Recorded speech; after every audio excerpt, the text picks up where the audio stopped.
Welcome to Circular Firing Squad. I'm Marty, a counseling faculty at Kent State University and host for Circular Firing Squad. We've got 4 members, 4 questions, and 4 answers for each question.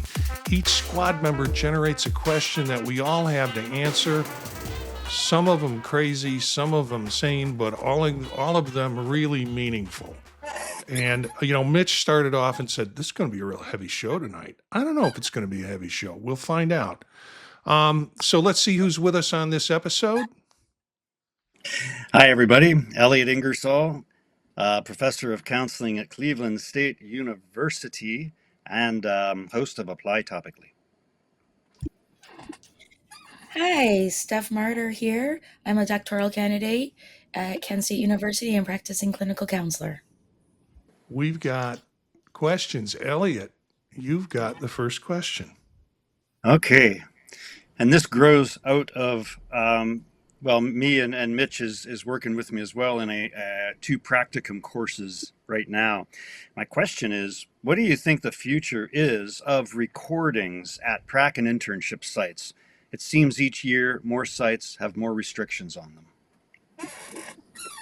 So this, to me, I'm not well informed. I wish I knew a little bit more about the types of restrictions that are being put on to students.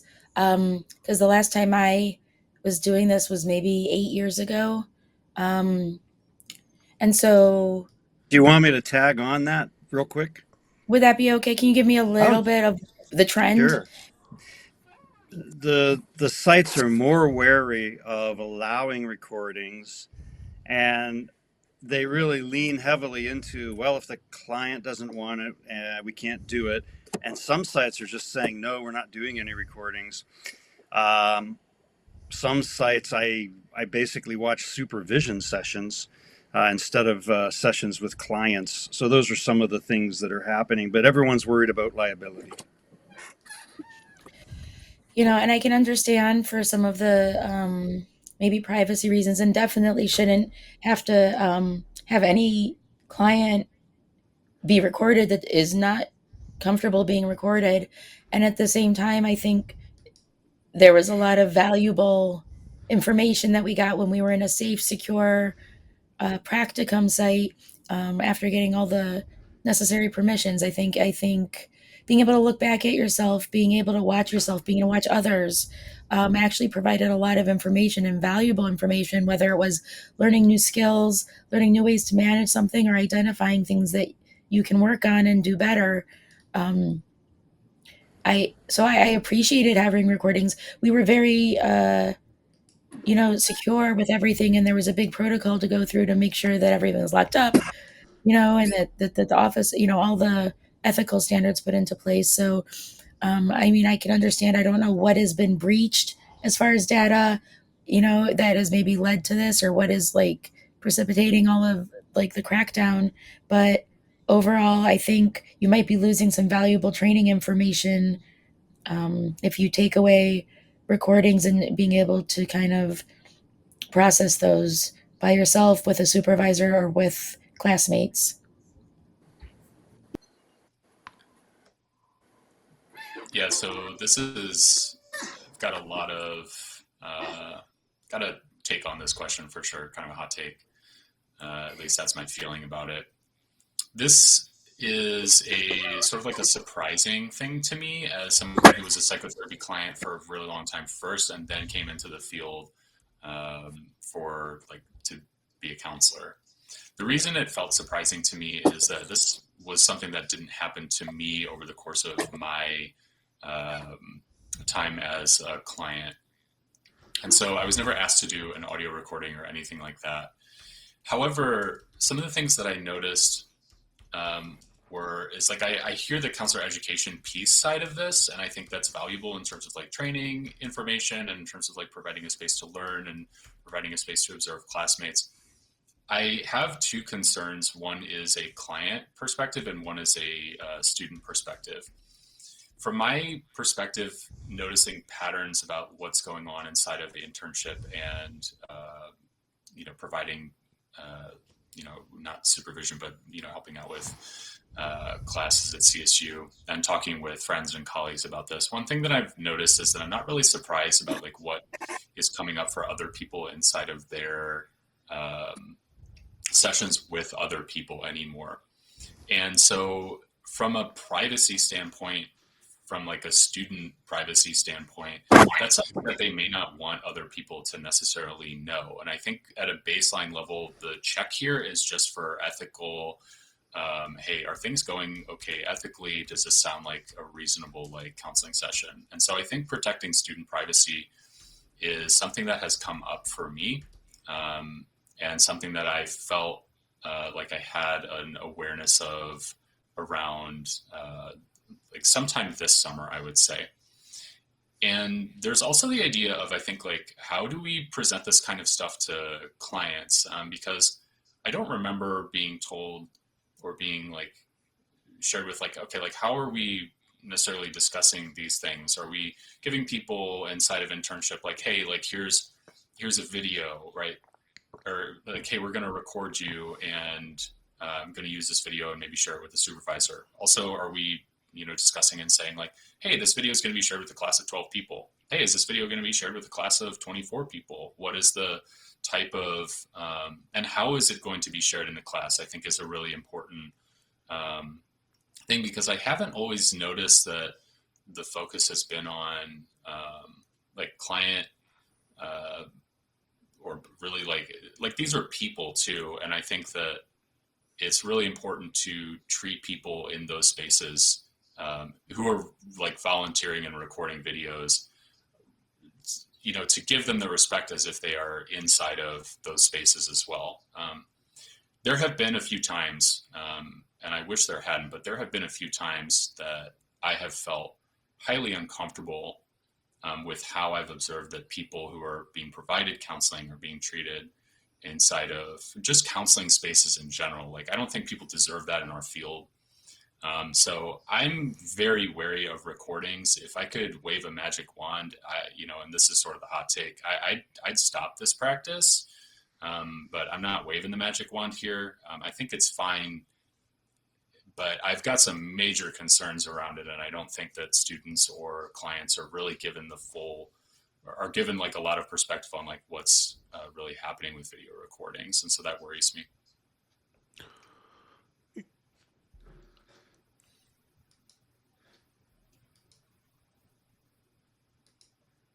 So my perspective on this is a little different, Mitch. I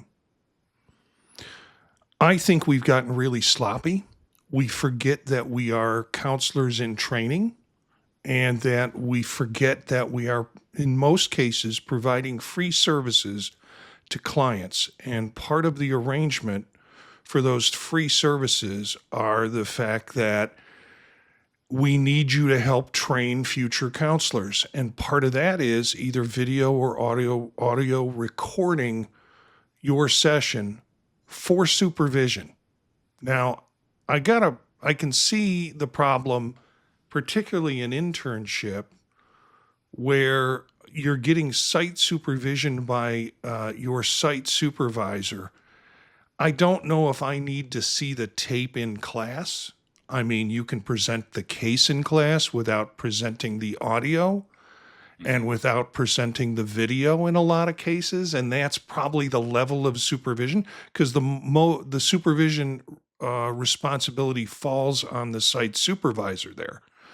But the recording is protection for the client and also protection for the counselor, and supervision of that. It's really important. Self-report is not a good means of doing this. And as a result, I think a lot gets lost if you're just doing self-report. So for me, I think it's essential. I think we've gotten sloppy about it. I think sites are very concerned legitimately about breach of confidentiality, the potential breach of confidentiality. And here's the solution. Sites are going to be unwilling to do it. Live supervision. The site supervisor comes into a session and sits through the session that you're doing and does the supervision live. No videotape or digital recording. And it's, and live supervision is a perfectly good functional, but that means the supervisor has to take an hour out of their week to sit in one of your sessions and then probably take another hour to do supervision across all your cases. But frankly, if you're an internship student, you are providing a lot of free services for an agency, and this is the payback. It helps make sure the quality of the services are maintained within the agency. And so it's a necessity, and it helps train you as a counselor, which I think is even a bigger necessity. It protects you and the client. So, yeah, probably unpopular, but if you're going to tell me as a site supervisor you can't do audio recordings and you can't do video recordings, I'm going to say, so when are you going to come in and sit on my session and watch me do the work that I do? Now, that even makes the anxiety go up in the internship, but you have to get comfortable with the idea that your work needs to be viewed, inspected, and supervised. So I've got a solution to all this when you hear sites are saying, oh, we can't do that, or we can't use this site because this site won't allow us to do video recordings, and KCREP should stop this. This is a bad, no, it's not. It's not a bad function.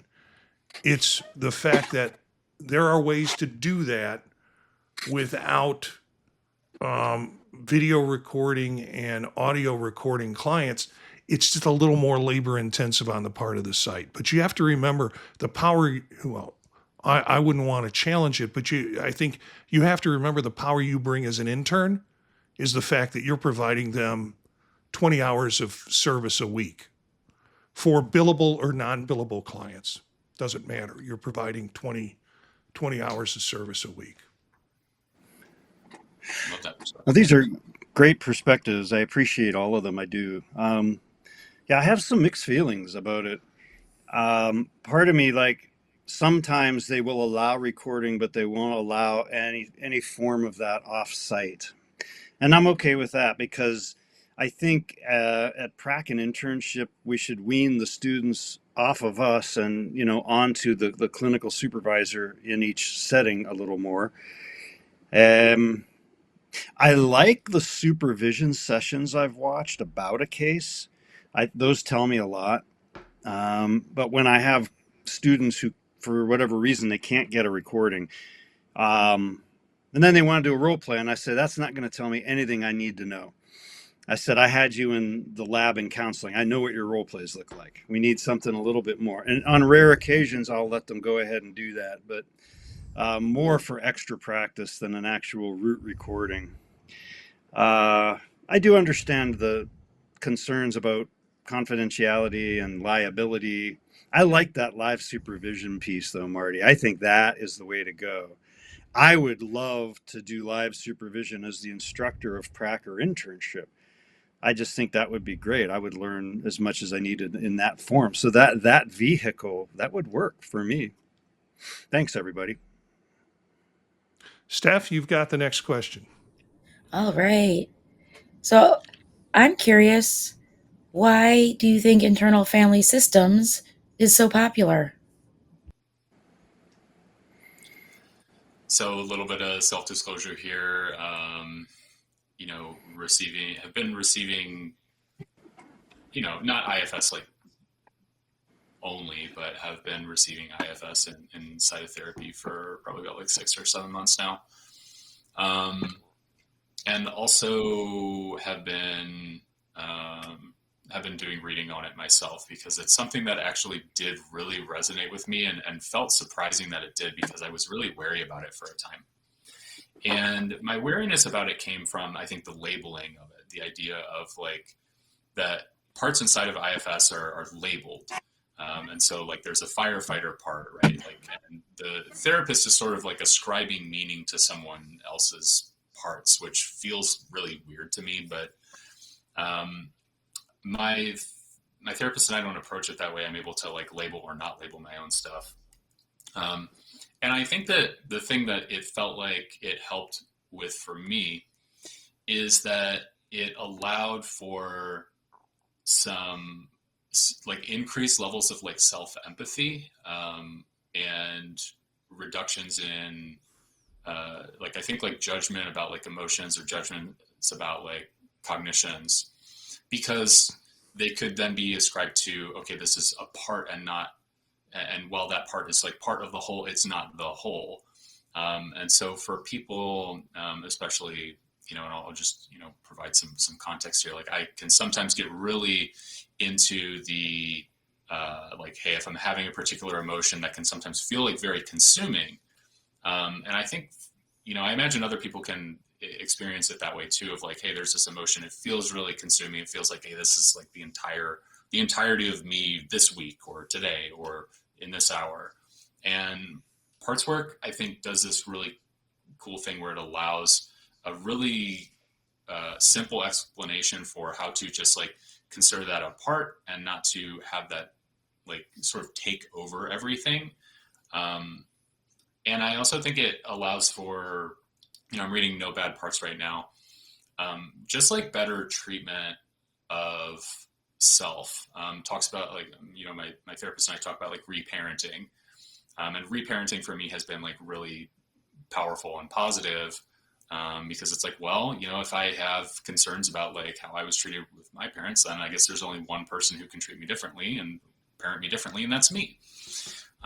So I think there's a lot of great stuff there that it, and a lot of this has probably been explained before in other kinds of therapies, but I feel like IFS does it in a very simple way that I appreciate. So that's my 2 cents on it. Boy, Mitch, I'm sorry. This is the second time I'm gonna That's all be right. tough on you tonight. And Stephanie might know this because she's been involved in my family therapy class. It's become popular, so I feel a need to teach it in family therapy. And my take on it is, it gives the illusion to the counselor and the client that they're actually doing family therapy without having the family there. So it's all projective in a sense. It reduces the anxiety of the client for having to ask members of family to join them, either physically or over the phone or through some kind of medium. And it also reduces the anxiety of the counselor to expect that other family members do this work. So you've come up with this nice little system that has a whole series of labels in it. Guess what? It's id, ego, superego, relabeled. It is parent, adult, child from transactional analysis, relabeled. And it generally is a way for, and I really don't like it, having teaching family therapy, because it feels like it gives counselors an out from having to actually do the work with the whole family, where you can get a corrective emotional experience, where it's not it is a necessity for you to figure it out. And what you're figuring out is a projection. You're not figuring out what's really going on. So, when I think about it, and I think about counselors who want to do family therapy with one person, and hence now it's the thing is they're doing it, calling it internal family systems work. Whitaker, one time, I had the opportunity to spend some week or two with him, and he had a statement that stuck with me. Resistance is always in the therapist. So the therapist doesn't want to ask you to ask the family to come in or put them on the speakerphone like he used to do the family work that you need to do, or not specific to you, Mitch, anybody who's doing IFS. And for me, it's this fantasy that you're actually doing family work when they're not in the room. So. I kind of thought you and I would be on a similar place with this, Marty. I called it the revenge of transactional analysis. I can hear the promo tape now. It came from the 20th century, and now, internal family systems. I mean, it strikes me as psychodrama. I liked what you said about being projective. And I think that can be useful, but I mean, we've got psychodrama. It also has elements of Roberto Saggioli's psychosynthesis in it. John Rowan's theory of subpersonalities and his Jungian approach to subpersonalities in therapy, and like as we've both noted, transactional analysis. But I get it. Everyone's got to get tenured. Everyone's got to get published. It was like when Jeffrey Young came up with schema therapy, and I'm like, well, that's just cognitive behavior therapy. Well, yeah, basically. But I don't know. People don't seem to get hung up on those technicalities. I think when something gets popular, I get instantly suspicious and perhaps a wee bit oppositional. Because I've never been a person who could keep up with trends, because when I get excited by something, I do a deep dive, and my peers, they're already five whatevers down the road. But yeah, it just seems like a variation of these other modalities. But to be fair, I have not studied it in depth, and I am not trained in family therapy. But it's hard for me to imagine. I don't know that if they are making claims that it's the same as family therapy, I would find that extremely problematic. But I do not know if they are or not.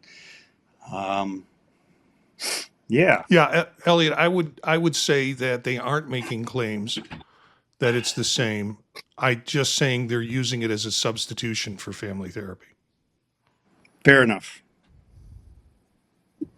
Stephanie, Well, back to you. thank you. Yeah, thank you so much, and everybody for sharing. And Mitch, thank you so much for sharing your experience and like how you have been on the your experience with IFS. It was just interesting because all of a sudden I felt like everything in my social media was like slamming me in the face with IFS, and it was just interesting to me, and I was like, oh, okay. And then I met a, a therapist recently, and she's doing like the trainings, and it's such a hot topic right now that they're really making a lot of money off of trainings, where you have to get selected, you have to like enter a lottery to be qualified to even be asked to go to the trainings, and there's the different levels, and you know I'll leave it there when I say levels, and everyone can think what they want.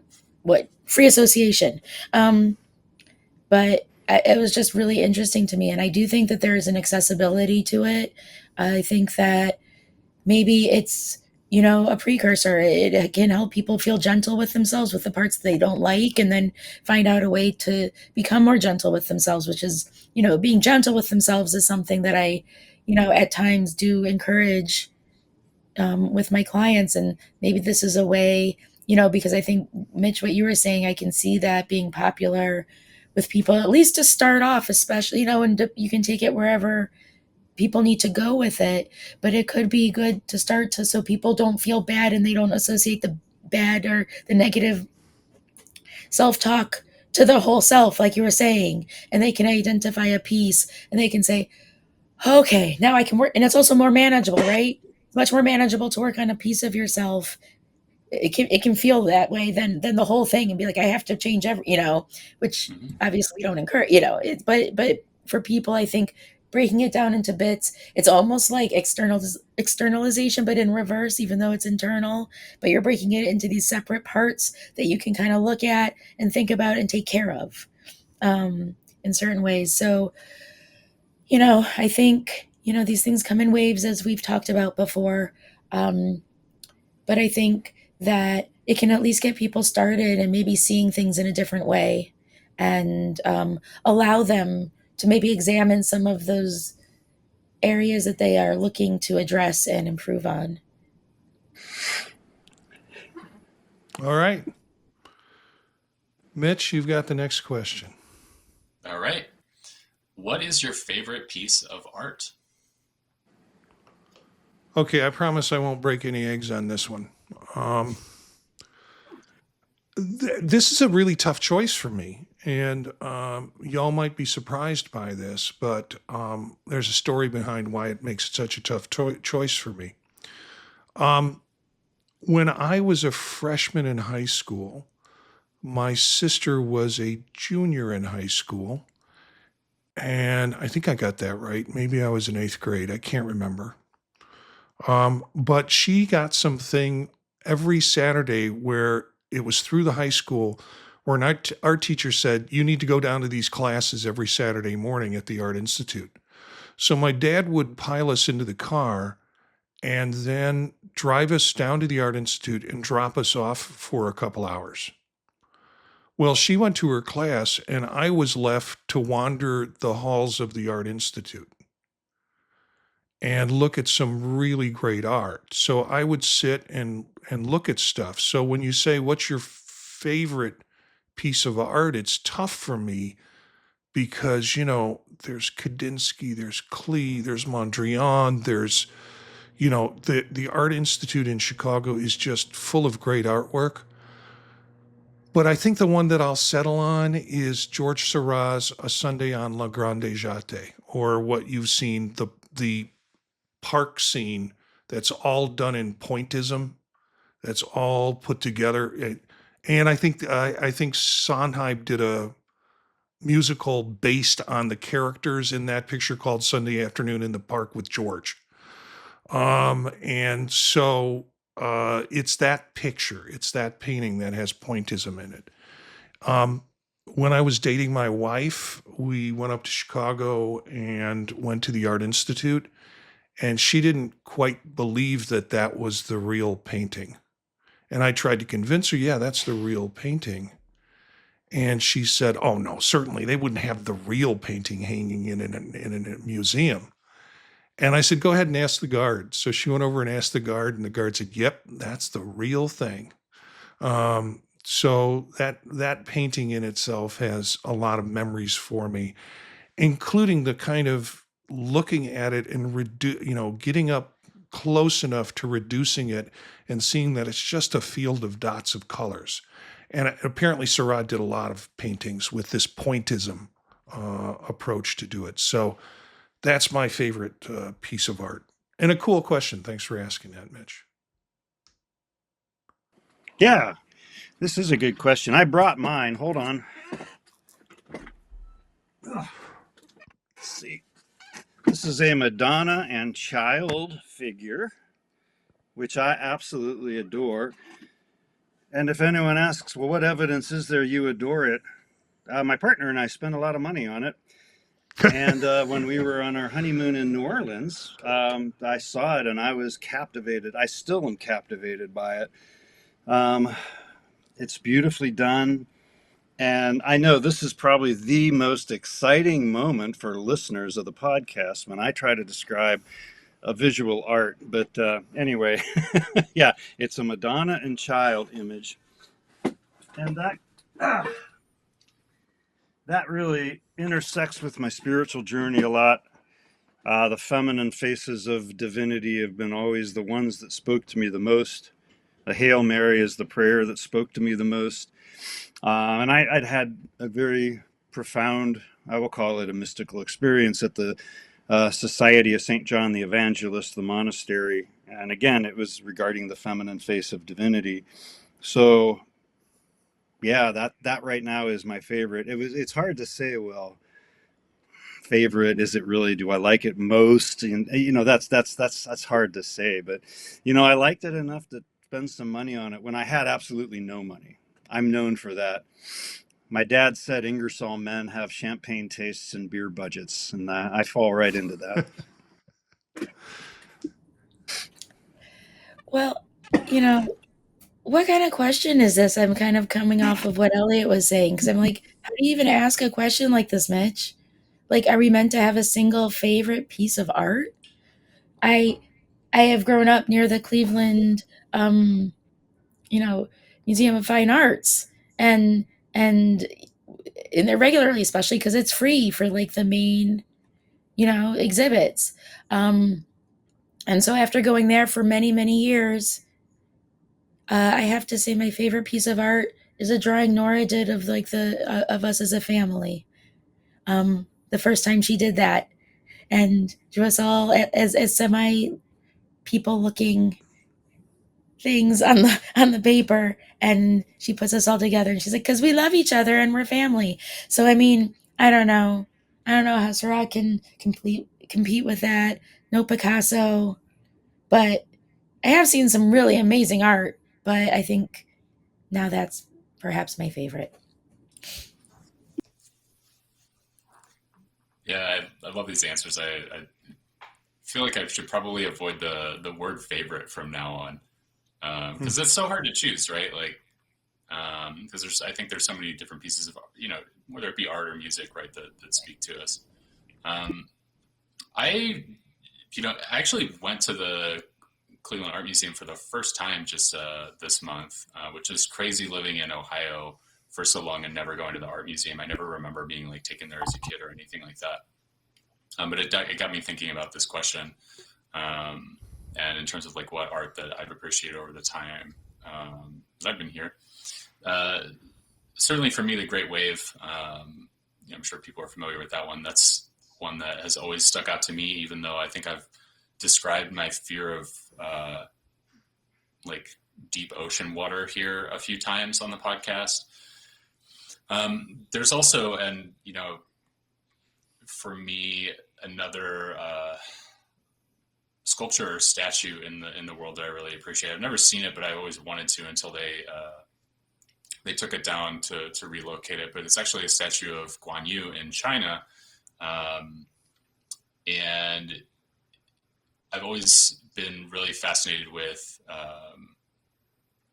since I was a younger kid, probably like in my teenage years, with Chinese culture and Chinese history. Guan Yu is just like a figure that really like sticks out to me based on, the mythology of him. And so I also think the statue just looks incredible. It's also really, large statue out on by I think like a body of water. So those are the two for me. It seems a little odd to me that I feel a bit afraid of water, and then two of the pieces that I enjoy the most are either adjacent to water or water is the main theme. So.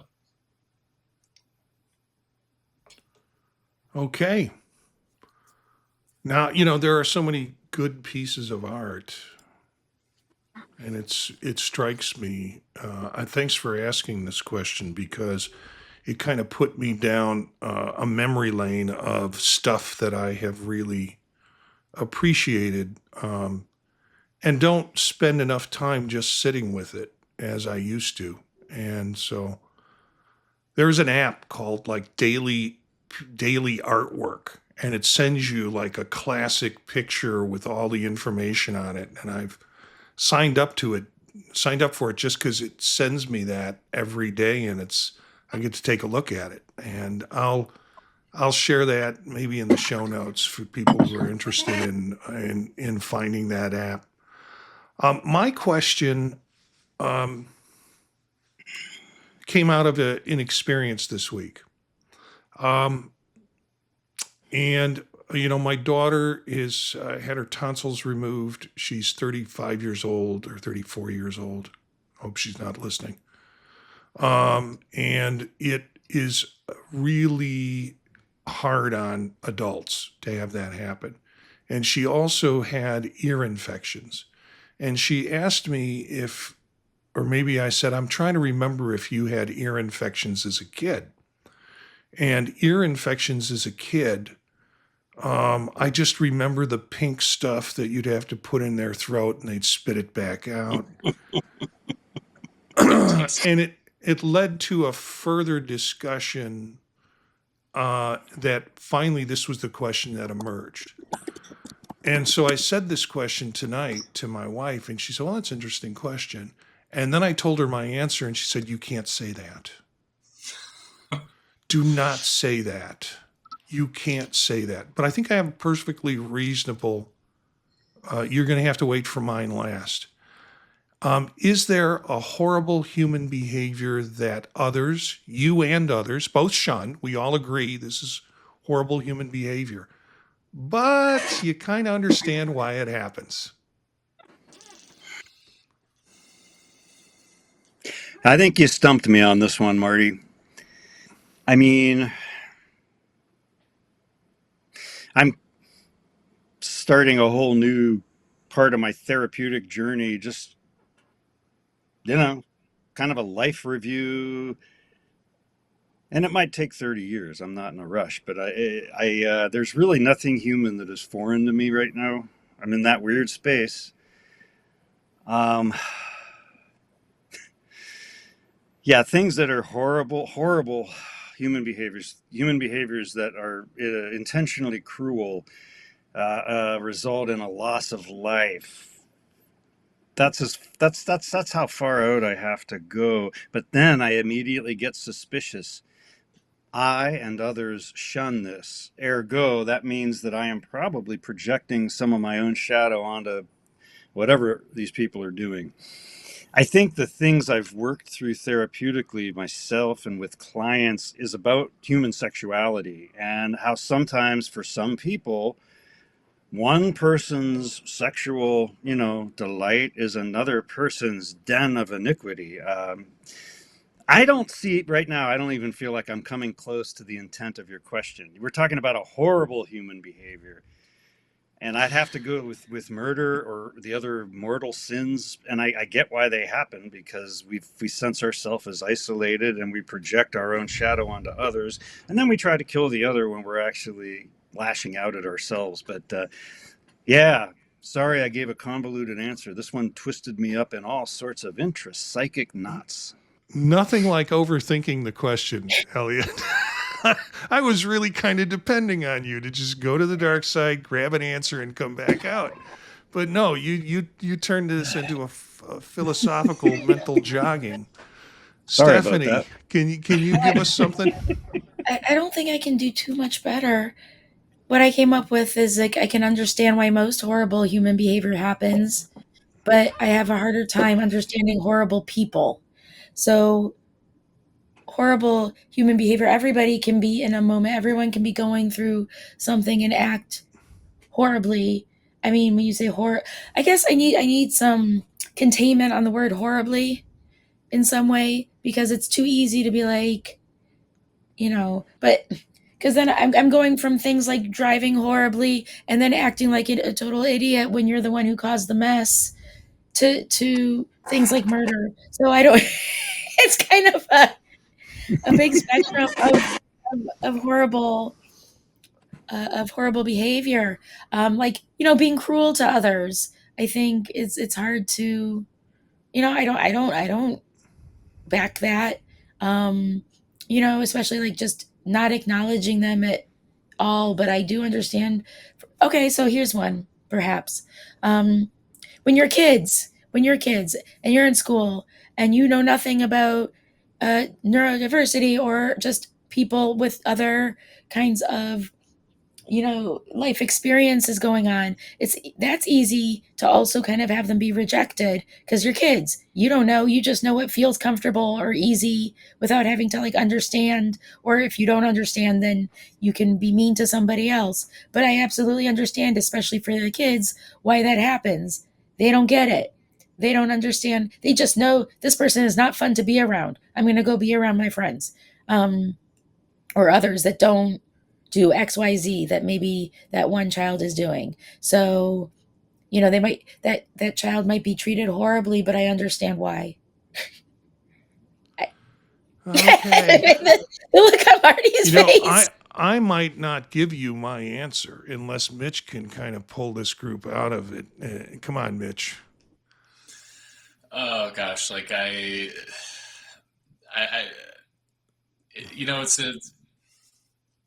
it's a question that definitely got me thinking, because it's the understanding, right? Right, like why does the behavior occur? Understanding, and I think understanding isn't binary, right? And so, for me, I think one of the things that did come up for this was, instead of like specific individual actions, sometimes those things can be done in like the heat of the moment. But things that last like a really long time actually are the things that I've tried to understand in my life more. And so I think the behavior that kind of comes up with just like war and the like perpetuation of war. And I would say by like people who aren't even like in the war themselves, right? Like, if we're thinking about like leaders of countries who I suppose I guess, kind of like get to sit back and observe that. I understand why, if we look historically on like why, leaders of nations, whether, we're talking about like something like, Hitler or Napoleon or, why these individuals are like leaders who also sort of like sit behind the sidelines. And I think that in that way, it's easy to understand there. But I think war in general has always been something that I haven't quite found in terms of like how long it lasts. Certainly there's the idea of like finances now about like how much money is like made off of war, but like the perpetuation of war to me, I think is sort of like the kind of the opposite of a rising tide lifts all boats, sort of like where everything is kind of like pulled down. And so it does make me feel concerned and uncomfortable that we still do have this stuff occurring, even when I feel like I understand some of the reasons for why it happens. But, it's unfortunate that the perpetuation of it has lasted so long, and we continue to have I don't know what year and like the, like for example, like the war with like Russia and Ukraine is, but that's these things have gone on for long enough, and it's disappointing that it continues to perpetuate in that way. Oh boy, oh boy. And I gotta just say one thing, Mitch. That phrase, "a rising tide lifts all boats," but it's only for 6 hours, right? Marty, tell us how. Go ahead, Marty. How we failed. Tell us how. Chug-a-lug, Yeah. chug-a-lug, chug-a-lug, chug-a-lug. Tell us. Okay, I'm going to speak the unspoken, that which should be unspoken. Shaking babies. And this goes back to the story I was talking about with. Well, I'm out of here, folks. I'll see you. No. Night, everyone. It goes good night. back. Thanks for joining us. Yeah, this will be our last show. Let me explain. I understand it because if you are a parent who's had a colicky child or has had a child with an ear infection and nothing seems to calm them, we have these stories of parents who have shaken their babies out of frustration. I understand that. I would never do that. I have some sort of switch in me that says, get out of the room. I had a friend once say that they had that problem and they were like, they texted a friend or they called a friend and said, you need to come over and spend time with my child or I will throw it out the window. And it was like the person came right over because they understood the frustration. So a horrible human behavior, trying to shake a baby so it'll stop crying. But I understand it.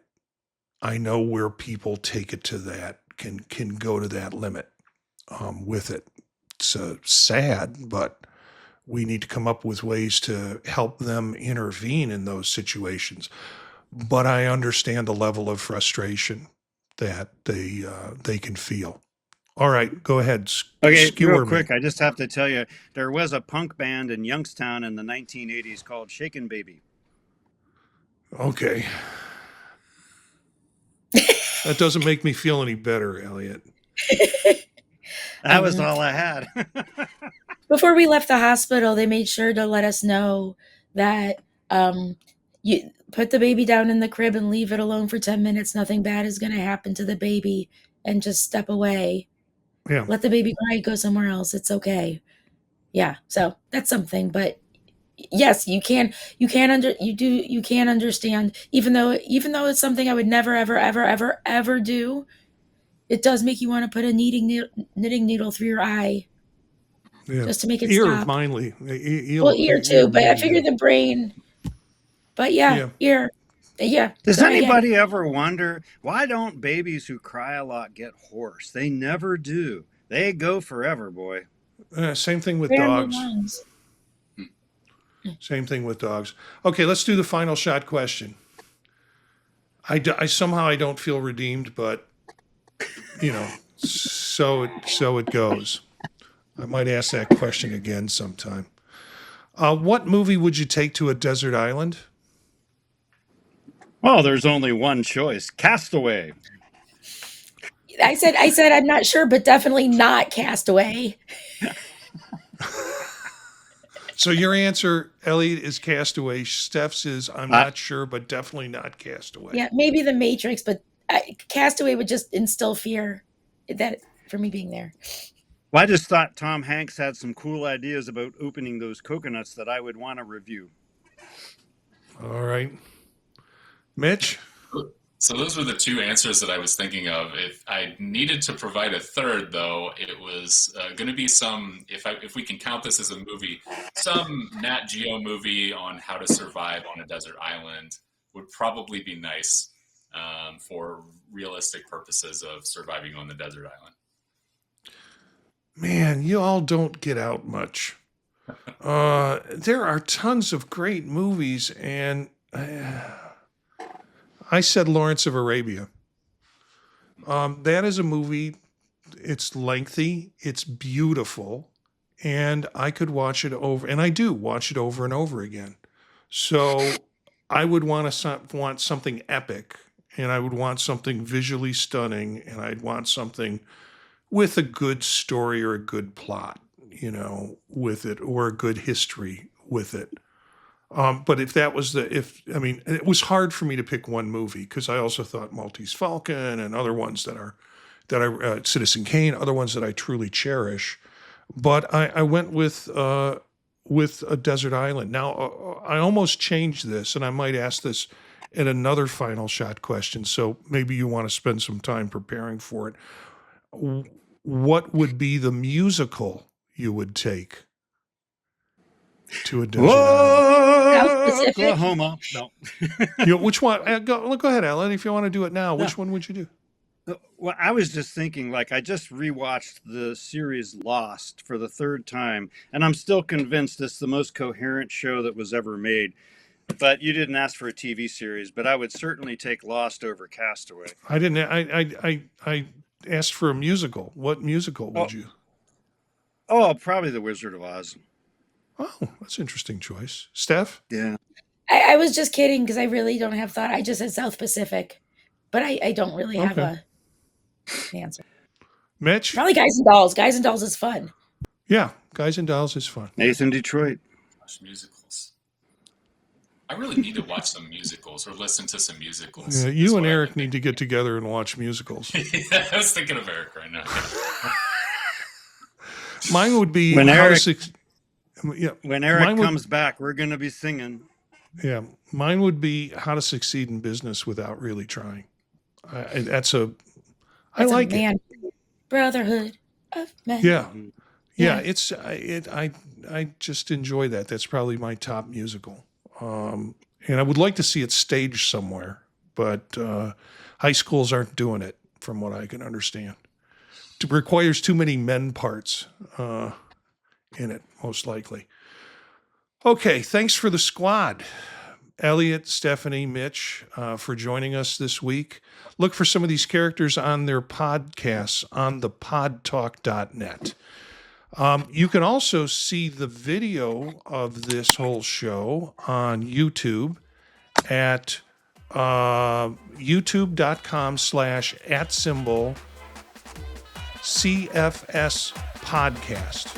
That will get you to our YouTube channel. You can look at previous episodes that we've recorded, and you'll be able to see this episode that we've recorded. And you can pick this episode up on all your different podcast services if you wish. Check out our other podcasts at thepodtalk.net. Our theme music is from Menage a Quad, Real Swing Shet. That's it for this episode of Circular Firing Squad.